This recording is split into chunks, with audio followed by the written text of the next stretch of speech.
Welcome, Patriots. We have a lot going on this week and a lot of things to get to. We're talking about the outrage, we're talking about the surprises, the not so surprises, and action statements, verbs in our sentences. If it's in your sights, it's on my radar. We'll be airborne shortly.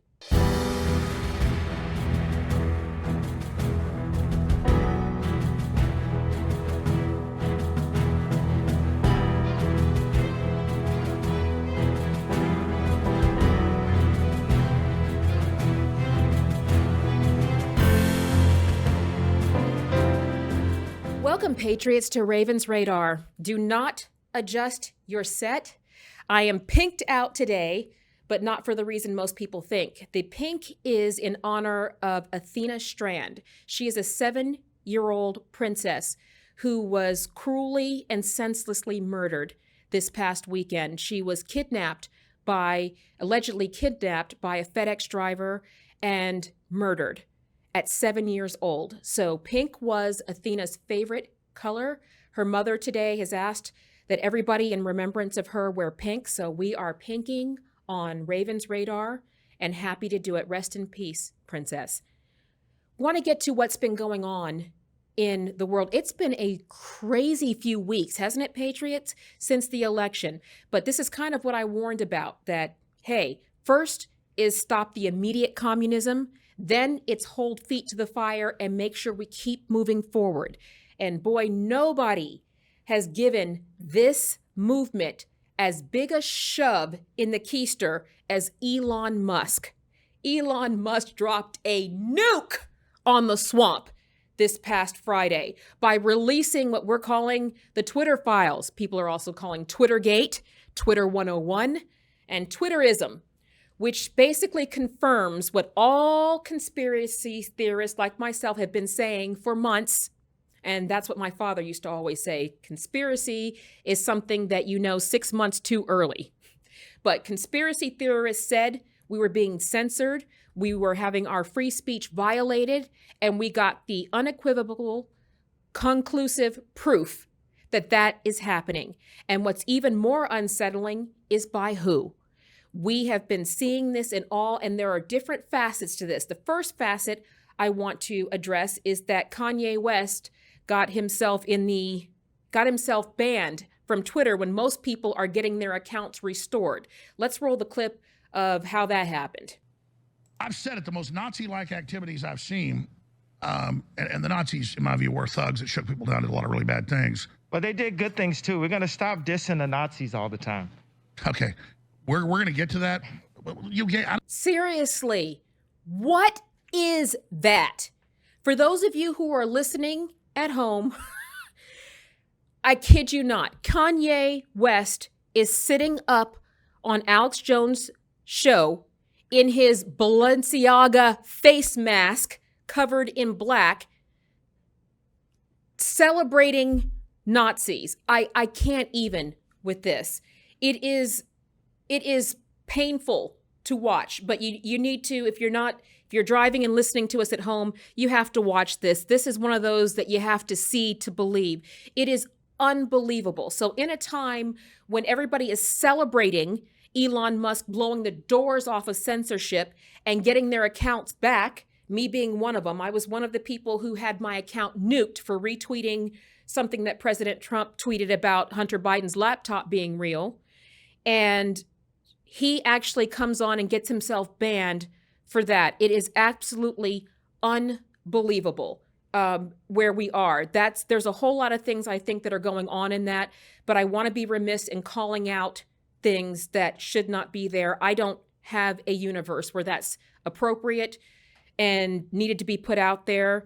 It's his First Amendment right. My parents and my husband bled for the right for him to get up there and be an ASS hat if he wants to.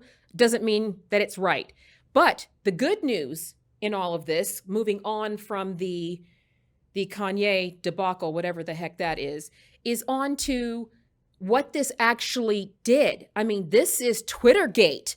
This is our worst fears confirmed, that the DNC, the Democratic National Committee, colluded actively with Twitter, a big tech giant who was supposed to be a platform for free speech and our First Amendment rights, colluded to censor people they didn't agree with. I know I've heard reports that actor James Wood, who had his account torpedoed, is going to be filing suit. But this should disturb everybody on either side of the aisle. You don't get to silence opinions you don't agree with. Okay, I am not saying to silence Kanye West. I am saying I don't agree with his statements. But free speech is free speech, not just the speech you agree with.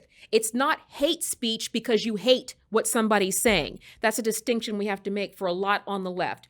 But this is Communism 101. So outside of getting the proof, now he's naming names. He absolutely, not only did he drop a nuke on it, he just sprinkled some contrast in the water so that all the swamp creatures that are still in there are glowing in the dark now. And now we can see exactly where this is going. These ones of going, what place do the Democrats have of being in there censoring their opponents? And on that are they going to really certify Katie Hobbs when she is one of these swamp creatures? She is busted. There is conclusive proof that as Secretary of State, she used her influence and reached out to Twitter to censor her political opponents for the gubernatorial race. This isn't even close to ha-ha funny, patriots. This is sick. It's horrible. And we have to take this for what it is. But what is this, Raven? This is Fuse meet dynamite. This is the battle cry. Anybody who's still on the sidelines wondering what they have to do, this is your time to step up, because this is not going to be a Rapunzel community we have here where we're waiting for somebody to come save us. Elon Musk did something that very few people have the guts, the resources, and the ability to do, which is he uncovered the truth. Same as President Trump. President Trump said this was happening. He was mocked, insulted, deplatformed, and basically treated horribly. Everything is true. Everything he said has turned out to be correct. And now I have to encourage patriots, what are we going to do about it? I know what I'm going to do about it. It's frontline. We need to be making phone calls. We need to, if you have not spoken to any of your legislators, congressmen, state legislators, or House representatives since the election, that's part of the problem. Get involved. Find out what they're voting for. Another thing I want to encourage patriots to do is we have to start righting these wrongs. It doesn't have anything to do with Republican or Democrat. It has to do with being on the right side of truth and having our elections be free and fair. That is the cornerstone of what our founding fathers, our military, and our law enforcement fight for. They are fighting for freedom and truth and transparency, and you can't just celebrate it for the Democrats because you don't like Trump. That makes you part of the problem and not the solution. We have to get it done, okay? And that includes, why is Kevin McCarthy having dinners and fundraisers with Hunter Biden raising money for Ukraine when we have Americans up to their eyeballs in it? Why is Joe Biden trying to take air marshals off of airplanes and put them at the southern border to fix a problem that he created? We have to be noisy. We have to be engaged, patriots. This is the time. I say this a lot. You want to know what you would have done in 1776? We're getting ready to find out. So hopefully it's call, boots on the ground. If you can't be on the front line, support those of us who are. We have got a lot to get to today, but fortunately on our front line, we have somebody who's in the trenches. We have Ron Coleman appearing on our show today. He is a lawyer, political commentator, just a powerhouse for truth. And he's going to be helping us shed light on all of these things and helping us put verbs in our sentences, because that's what we do. We'll be back shortly.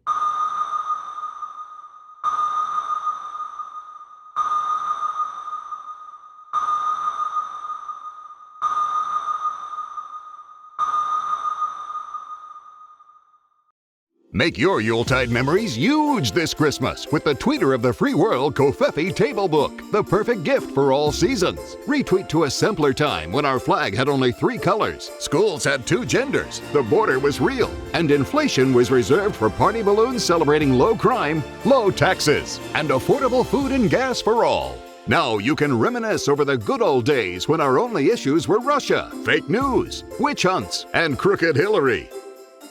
The Tweeter of the Free World has all of Trump's greatest tweets, including Benghazi, fake news, Barack Obama, and who could forget Little Rocket Man? But it is much bigger and more powerful one than his, and my button works. The Covfefe Table Book will be cherished for generations. Relive the greatest tweets of all time by the greatest president of all time. Go to thetweeterofthefreeworld.com now to get your copy for the low price of $39.99. Make your Christmas great again.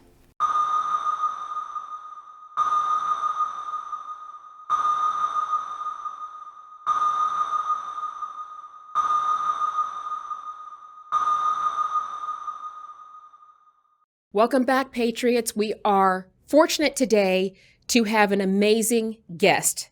If we're going to be snorkeling through the swamp, we should have a pretty good guide. And we've got the best.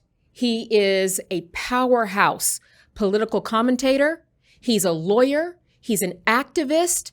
He has already won a major free speech battle with the Supreme Court. I believe it's Mittal versus Tam. This guy is a powerhouse. His name is Ron Coleman, and he is here with us today. We are going to pick his political brain. We're going to get the juice, and we're going to get the brass tacks of what do we do to move forward. Among the things we're going to be talking about are Elon Musk had dropped a nuke on the swamp, and unfortunately, he actually added a little contrast in there too. So now what's residing in there is glowing in the dark, one of which was shutting down Kanye West's account for some very, very unsettling remarks. Let's show it. I've said it, the most Nazi-like activities I've seen, and the Nazis, in my view, were thugs that shook people down, did a lot of really bad things. But they did good things too. We're gonna stop dissing the Nazis all the time. Okay, we're going to get to that. Oh my God. That is, wow, that was painful. So someone to help me with the aftermath of that, we're welcoming right now, Ron Coleman. Welcome to Ravens Radar. Well, thank you very much. Thank you for having me. It's a pleasure to be with you. You are so versed on so many things, but I'd like to start right out by asking you, I first, before I get going, have to ask you what your reaction is to that clip of Alex Jones and Kanye West. Well, I guess there are 2 things. One is it's the sound of mental illness screaming out at us. But the problem is somebody who has lost his marbles, okay, to use the clinical term, where's he getting these ideas? In other words, he's lost the filter, he's lost the judgment, he's lost the balance, but he's clearly saying things that he's getting from somewhere. I'm all in favor of free speech, and there's no but that comes after this. But what this does tell us is that there's someone out there, as there's always been, but people that this guy is listening to are putting this kind of nonsense into his head, and it's really problematic. But you know, it's a world full of individuals, some of whom have their brains working properly, and some of whom have issues. Anyone who's been familiar with his career at all knows that this is a guy who's had issues for a while. He managed the incredible feat of making Alex Jones the sane person in the room. Yes, when Alex Jones is the moderate, then you've got something going there. So, I'm going to use one of your terms that in court, you have to have standing to be able to petition the court. So I'm going to, as an Orthodox Jew, I feel like you have standing to comment on this. We have people saying it's anti-Semitic, it's mentally ill, it's left and right. But as an Orthodox Jew, I would like to know what you take from that. Well, I'll tell you the truth. I'm a little bit suspicious of the standing stuff. In fact, there's an account on Twitter. It's a very small account that I'm aware of called "As a Jew Els."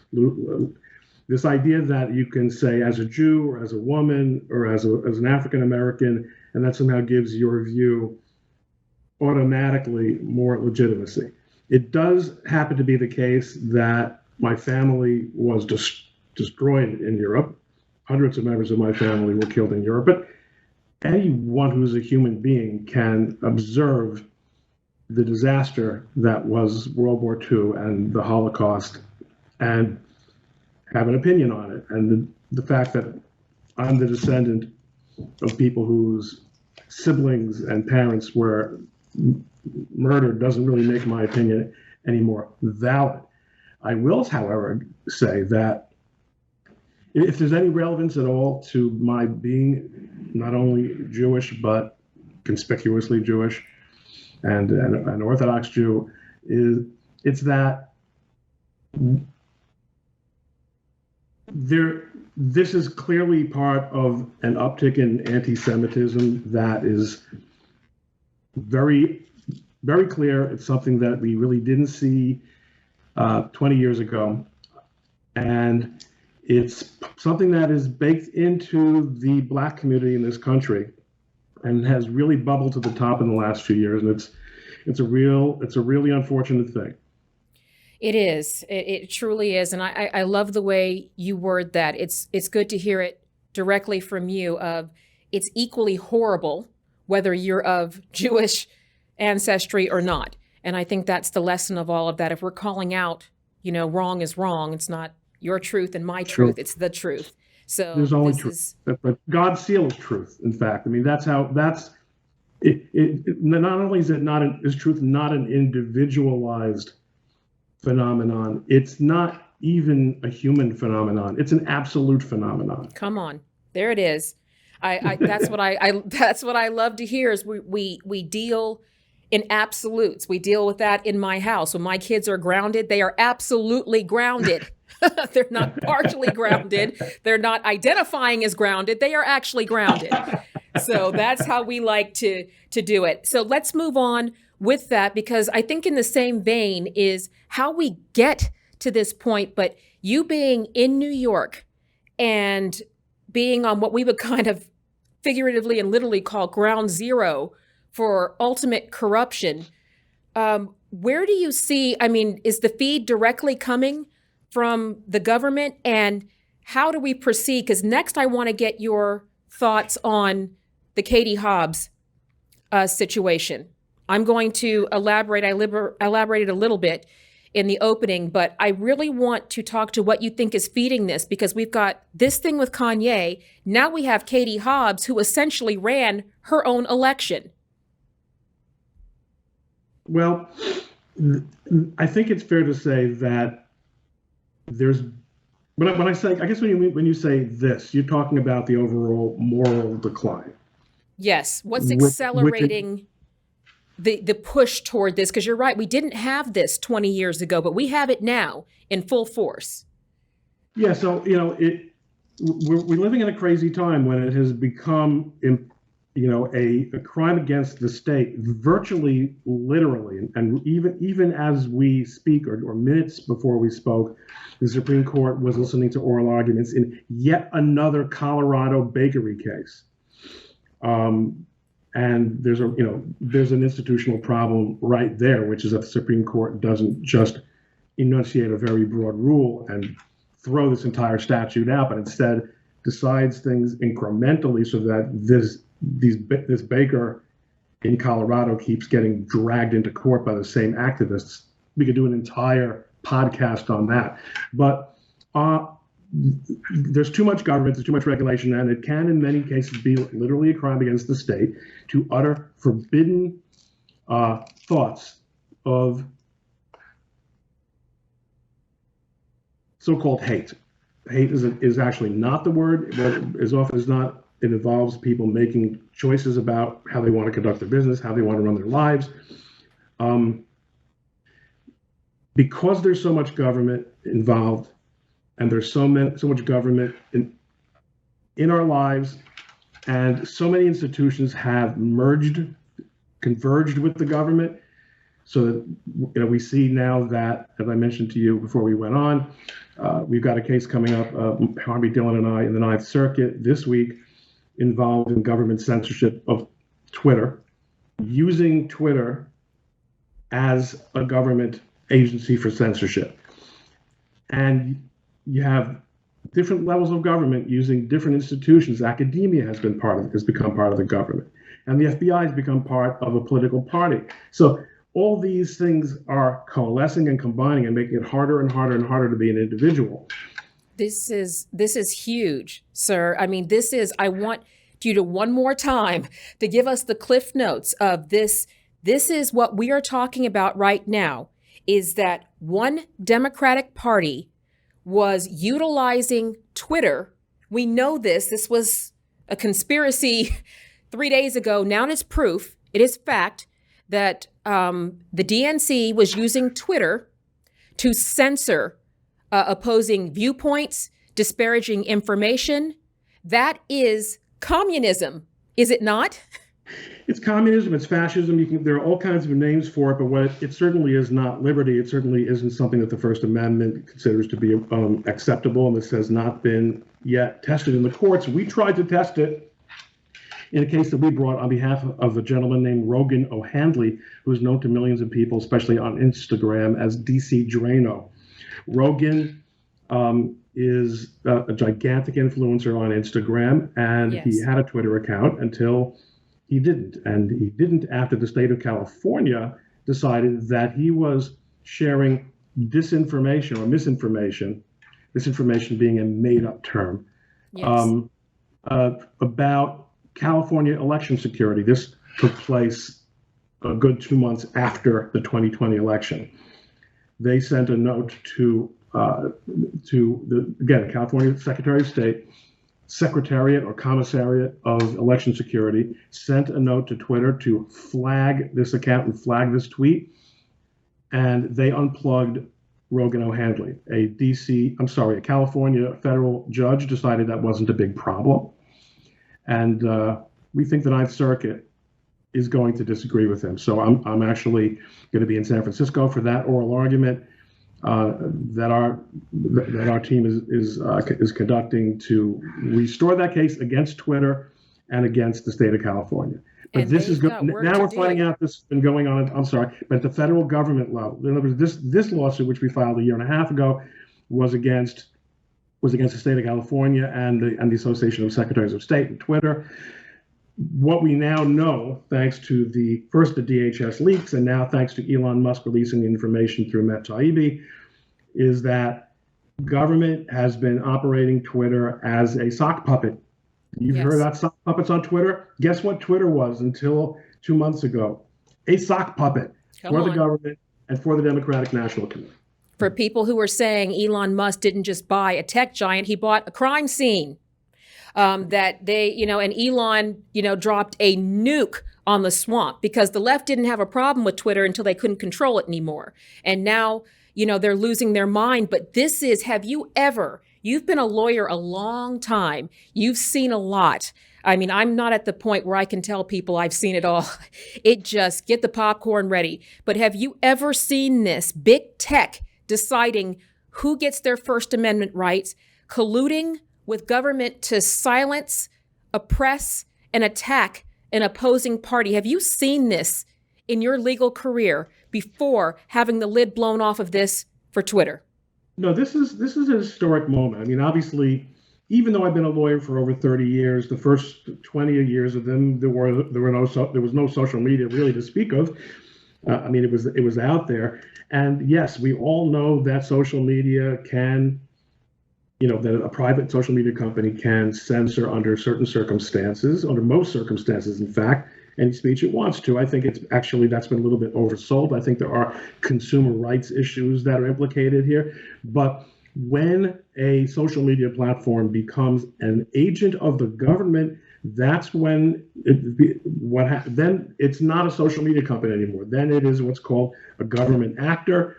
And the amazing thing is that if it hadn't been for the fact that Elon Musk exists and that he had generated all this wealth through Tesla, we would not know this, and it would continue on as it is, and we would, and really, our liberty would be at tremendous risk. Yes, it is. I have to honestly say, I wanted to not fall into the habit of putting these people up on the pedestal and, oh, it's all about Elon Musk. It's all about us. But I want to You're tell right. you. It's a mistake there is a bit of a tendency, I think, and I'm sorry for interrupting you, but No, I please. want to amplify a point. Savior complexes are really dangerous. They're dangerous whether they are applied to Elon Musk or to Barack Obama or to Donald Trump. Amen. But it happens to be here, as you're about to say, that through God's grace, he has made Elon Musk the agency of the extraordinary moment in American history. But then that doesn't, you call it, I call it the Rapunzel syndrome of people waiting for somebody That's to kind come of, save them. that's hurtful. That's hurtful. Here, take what you need. But what I want people to caution, but this is great. It doesn't mean that this is not fabulous to do it. But now I know most people are feeling like me, Mr. Coleman, is what can we do? Now he has blown the lid off of this. How do we get justice? Because that's what, I tell people, every single person, if you're not the Rapunzel, we were not a country that was built on the backs of freeloaders. People have to get involved. They have to do their part. So what can we do? Now we have this information. We know that Katie Hobbs was trying to do this in a race that she wants to be certified as governor. Are they going to allow them to certify this? We know that Twitter has unequivocally done this. I mean, I was one of those people, believe it or not. I had an account, wasn't as huge as Mr. Rogan, but I had an account that was torpedoed for retweeting President Trump saying something about Hunter Biden's laptop, and they terminated, suspended my account. So what can we do now going forward? How do we act with this information and move forward? Well, when we say we, Kemosabe, it often, there's a lot of different versions of we. I mean, I'm very privileged in that I'm at a stage of my career, and I paid my dues in the, in the front lines of some of the most boring and uninteresting business litigation disputes that you could possibly even want to think about. I would put you and your listeners to sleep the second I started describing them. But that, at this point of my career, I'm able to be among the people who is doing things and able to do things, and also to be a partner with a tremendous person like Harmeet Dillon, who we are doing things like bringing this lawsuit and having the assistance of the Center for American Liberties, which is funding it, so that we can, and people like Judicial Watch, which made this lawsuit possible by getting much of the information that we relied on. There are a lot of nonprofits out there that are really fighting the good fight. Yes. What can people, who are less privileged than I am in that respect do? There's something that I'm going to say that is, I get a lot of flack for on Twitter, but I think it's really not. I think if there's any one single piece of advice that I can give to people in terms of pushing back against this Orwellian future that beckons us, it's to stand for what they believe in. I understand many good reasons for remaining anonymous on Twitter. I've lost 2 partnerships, either being forced out or getting signals that I'd better pack my bags quickly because of the politically incorrect clients that I've taken on. If people aren't prepared to make sacrifices and put their names and faces behind their views, they're making it harder for other people to do so as well. We need to stand up and be counted. People need to not be afraid. Many of the companies, many of the businesses, many of the institutions that people are afraid will lash out against them for standing up and making their voices heard and showing their faces, would be more reluctant to do so if more and more people stood up, stood behind what they believe in. It gives support and encouragement to others. And that's where, anonymity has its place, but I really believe people need to stand up and be counted. That works all the way up and down the food chain. Yes, and there's safety in numbers, but People who aren't paying attention, they didn't win it in 1776 in quiet. We have to, I hear this all the time. They'll call me a racist. Guys, I hate to break this to you. I've been called everything. Okay, that's not going to do. And what's easy for me won't be easy for my children. That's the bottom line, is we have to get this right. We can't hand off this mess. Okay, they didn't have any hand in creating this. The irony is that your children and my children, who are not the privileged majority, right? Who, as an Orthodox Jew and as a woman of color, to use the modern terminology, okay, and we have children who we want to benefit from the liberty that the founding fathers, made part and parcel of the United States of America, the Constitution that governs it. We have the most to lose from a tyranny of right think, of political correctness, governing how we communicate. You would think that this is for our benefit if you didn't understand it, but it is not for our benefit. It's for the benefit of the very thin elite whose races and sexes and colors are irrelevant, but who are all part of a club that you and I are not members of. That's and right. Our children won't be members of, and the vast majority of Americans will never be members of.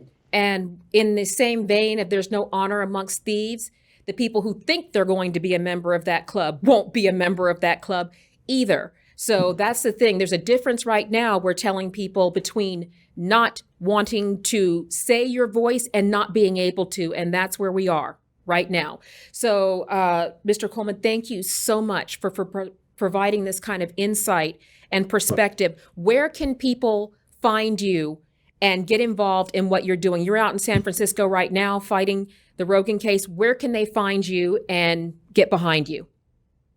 As a general rule, the easiest place to find me is on Twitter, at Ron Coleman, spelled with an E, Coleman. And there I put my podcasts up, and I put my little thoughts up, and the legal work that my firm and I are involved in. That's probably the best place to start. I appreciate you giving me the opportunity to let people know that. This has been awesome. Love having you. I love it because I'm not about feigning the outrage. We got to tell them what's wrong and what they can do about it. And you are one of the doers. You're on the front line. I love it. So the most important thing I have to ask you, what everybody wants to know, does pineapple belong on pizza? No. This is America. We're in this. This is, the conservative warrior is at your disposal. That is the correct answer. So it has been absolutely a pleasure. And make sure you're following me. I'm following you on Twitter. And Patriots, if you're not, follow Ron Coleman on Twitter. He is giving you the playbook of what he's doing, and he's on the front lines fighting this. Thank you for being with us today on Ravens My Radar. pleasure. So long. Thank you, sir.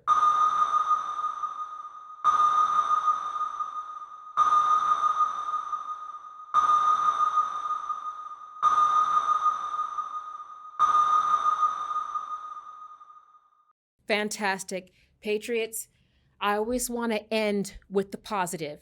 We've had a lot going on this past week. It has been a doozy, hasn't it? But for all the doom and gloom, we do have positive. The biggest thing rests in the Bible because we know how this ends, and God is always faithful to his word. But the most important thing for people right now is to remember is that taking our government back is not a sprint. It is a marathon, and we each have a role in it. So let's celebrate that each one of us was made for a time such as this.